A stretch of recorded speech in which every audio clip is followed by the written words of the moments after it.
Homo sapiens have been on this planet for 300,000 years, but recorded history only goes back 6,000 years. Imagine waking up at age 50 and only remembering the last year of your life. In that year, your family built pyramids and spaceships and created the internet and smartphones. But what happened in the other 49 years? Within the temple is a very deep pit. How deep, nobody knows. It has 7 sides and is constructed in such a manner that whoever attempts to get too close in order to look down will fall into the deep and thus find his death. Around the pit is a ring of brass carrying the signs of an ancient writing. This pit leads to the Hall of Records, in which all the wisdom of the world is kept since time immemorial. Here is preserved the history of the world, the science of heavens, and the hidden secret of all things past, present, and future. In this pit lie all the treasures of the world, but whoever wishes to be worthy of it must be our equal in power, wisdom, and science. Whoever is able to do so, then he will know himself as one of our kind. But beware, shall you not be worthy, because you will learn how much more profound is our wisdom, broader our science, and impenetrable our vigilance. Al-Masudi, 897 to 952 A.D., the Meadows of Gold, sacred buildings and monuments of the Sabians of Haran. All right, folks, buckle up because we're heading to southeastern Turkey, 60 kilometers from Karahan Tepe, where the Arab historian Al-Masudi claimed that there was potentially a hall of records built by the Sabians hidden underneath this pyramidal mound. People have long theorized that a hall of records exists underneath the paws of the Sphinx, but few people know of Al-Masudi's claim of a Sabian hall of records here in Sogmatar. Sogmatar is an absolutely fascinating site founded by the Sabians around 3000 BC. The Sabians were a mysterious star-worshipping Mesopotamian cult who claimed Hermes or Thoth as their prophet, and they worshipped the 7 rulers, which were the 7 observable heavenly bodies, including the Sun, Moon, Mars, Venus, Mercury, Saturn, and Jupiter. Here you can see personified relief carvings of their 7 rulers, along with the classic Sabian symbol of the crescent moon. Nearby, atop a mountain, you can see relief carvings of their moon god Sin and their sun god Shamesh. Al-Masudi reveals the location of the Hall of Records as an ancient temple which is round and has 7 doors on each side, and a lofty dome which also has 7 sides and is famous throughout the land for its extraordinary height and admirable construction. Here we are on the top of the central mound of Sogmatar, and you can see in the distance the ruins of several temples. And Sogmatar is actually surrounded by 7 temples, each one consecrated to one of the 7 rulers of the Sabians. And it's theorized that below each one of these temples is a subterranean passageway that leads to the central mound of Sogmatar, and that these are the 7 doors to the Hall of Records that Al-Masudi was talking about. Okay, so let's hike out to these temples and see what we can find. Here we are at the first temple and also the closest temple to the central mound, and you can see some of the other temples in the distance there. And this was the Venus temple. This temple was dedicated to Venus. And the interesting thing here is you can see as we come around, there is this subterranean passageway that leads down into this quite interesting subterranean chamber. Heading down into the chamber now, we can see that the chamber itself is actually, it's not that large. There's a lot of graffiti covering the inside here. There's some interesting cavities carved away in the wall.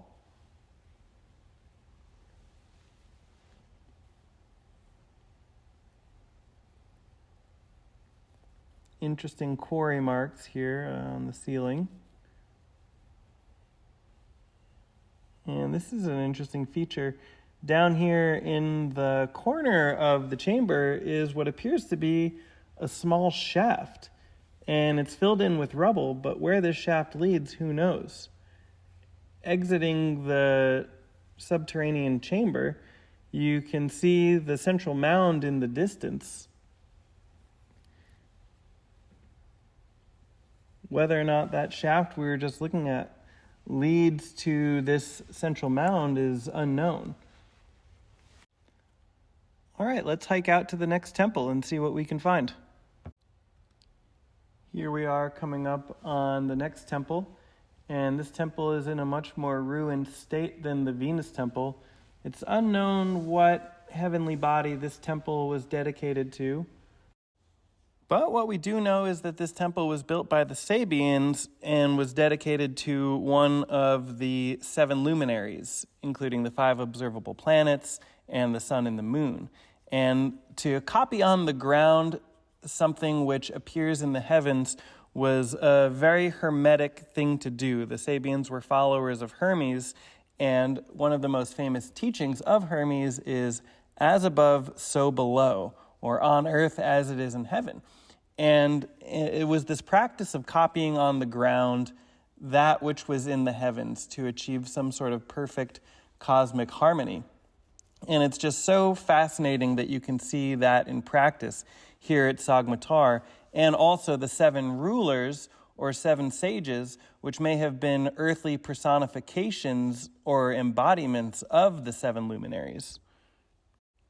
So we see the anthropomorphos of the 7 luminaries in these relief carvings in the cave that we looked at earlier. We see temples built for each of the 7 luminaries here surrounding the central mound, and pretty much everywhere at Sogmatar you see the teachings of Hermes, the teachings of Thoth, the attempt to copy on the ground and to embody on the earth that which appears in the heavens. And it's just, I don't know of any other site like this in the world where you just see that everywhere. So it's pretty clear that these people were very obviously devotees of Hermes and practicing his teachings. But again, what's most fascinating about this site is the possibility that records possibly going back to the time of Hermes or Thoth are contained in a very deep pit underneath the central mound. All right, well, let's hike out to our next temple. Coming up on the next temple now.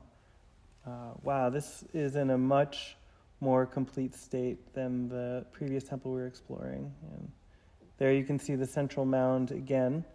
It's unknown if these temples provide passageway to the central mound or whatever lay beneath the central mound.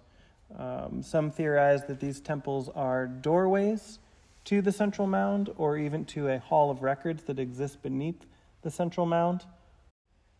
Coming around this temple, you can see some really interesting relief carvings of columns.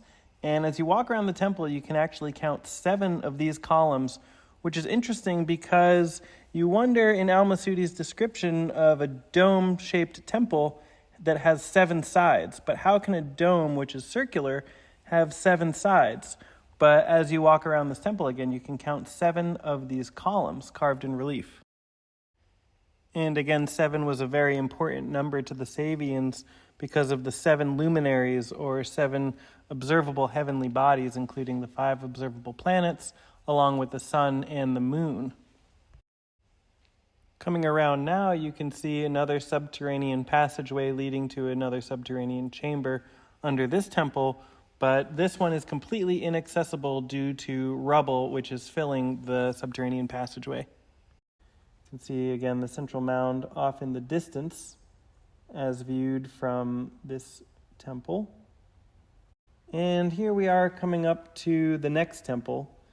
And this temple is in the most ruined state out of all of them. Honestly, this temple, from standing on the ground, it looks like it was blasted with dynamite or some incredibly destructive force just blew these blocks to smithereens. I have to wonder if this was done by the Mongolians who showed up at the nearby Sabian cult center of Haran in about 1260 and just completely destroyed the city there. So maybe they also went to work destroying this temple and some of the other ones. Not a whole lot to see at this temple. It's really sad how these sites and these monuments and these temples get lost to history. People who show up and just completely obliterate these monuments, these temples. Just rubble. Oh my God. It's so sad. This feels like the work of the Mongolians to me, but if you know how this temple got destroyed at Sogmatar, leave a comment in the description below. I'd love to hear your insights. Someone has stacked up some rocks here where the gateway to the subterranean chamber presumably lies. And it looks like someone even did a little bit of tunneling or digging into the middle of this temple. You can see there's a shaft there that someone dug out at some point in history. Doesn't really look like it leads to much, but clearly some people have been interested in this site for some time.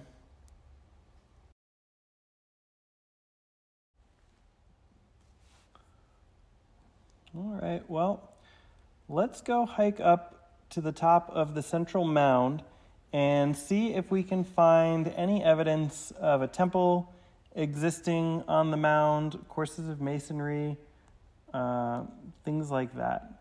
So here we are approaching the central mound, and we're just going to hike up to the top of it and look for any evidence of temples. And immediately once you start getting to the top, you do see courses of masonry, you do see carved blocks. It's clear that this mound is artificial. It's absolutely an artificial construction. And yeah, the evidence is actually everywhere. You can see several courses of masonry, pretty much in every direction you look, several blocks. The whole mound is just littered with blocks, and it's actually quite beautiful up here.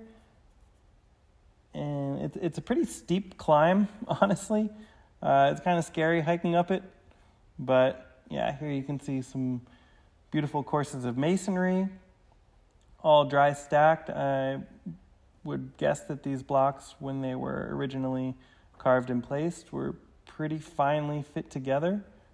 I want to take a minute to just talk about the Sabians, because they're a very mysterious group.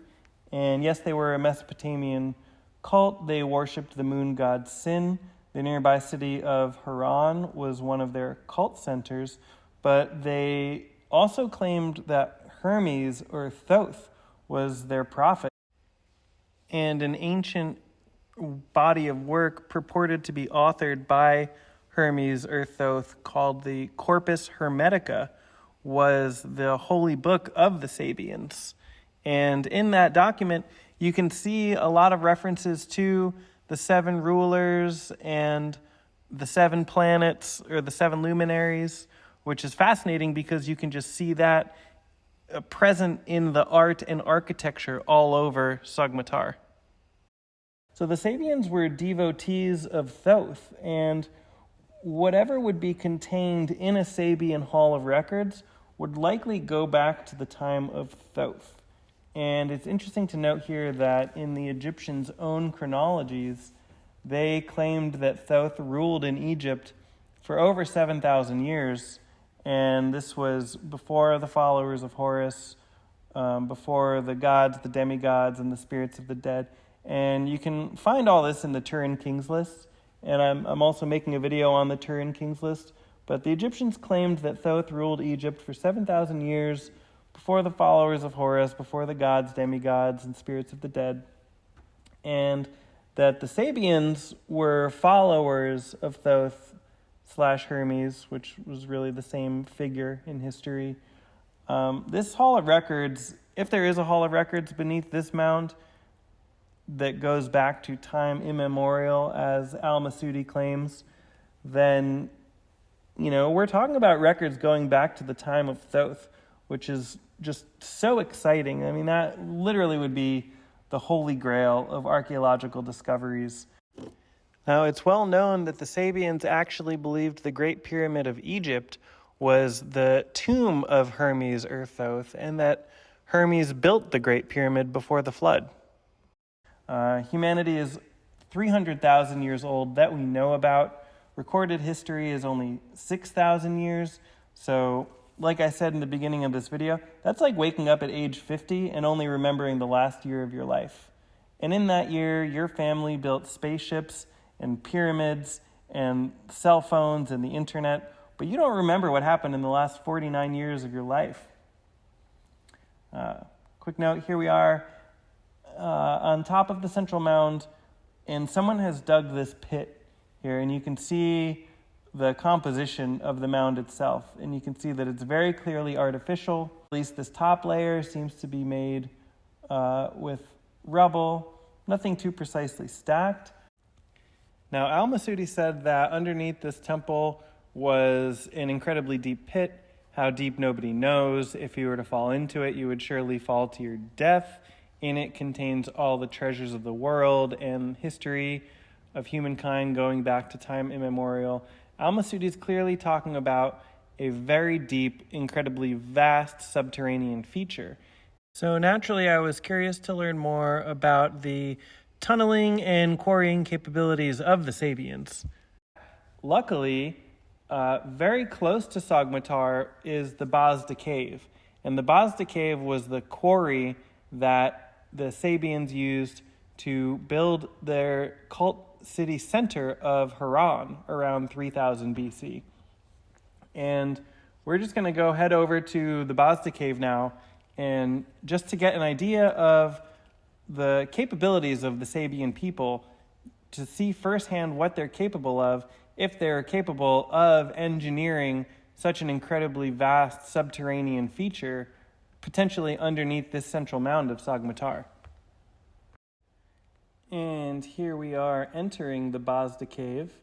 And again, this was the quarry where the Sabians quarried all the stone to build their city of Haran around 3000 BC. And entering it, it doesn't look like much. And then prepare to be blown away, because this cave is so incredibly vast.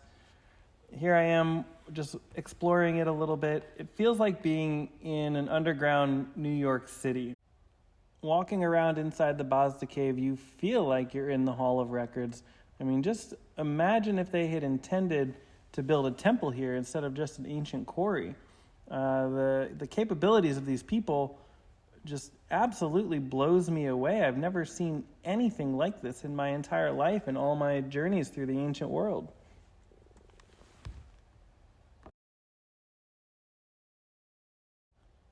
And let's not forget that Sogmatar is only 60 kilometers from Karahan Tepe. I mean, you could walk there in a day or two if you really wanted to, if you were in the ancient world.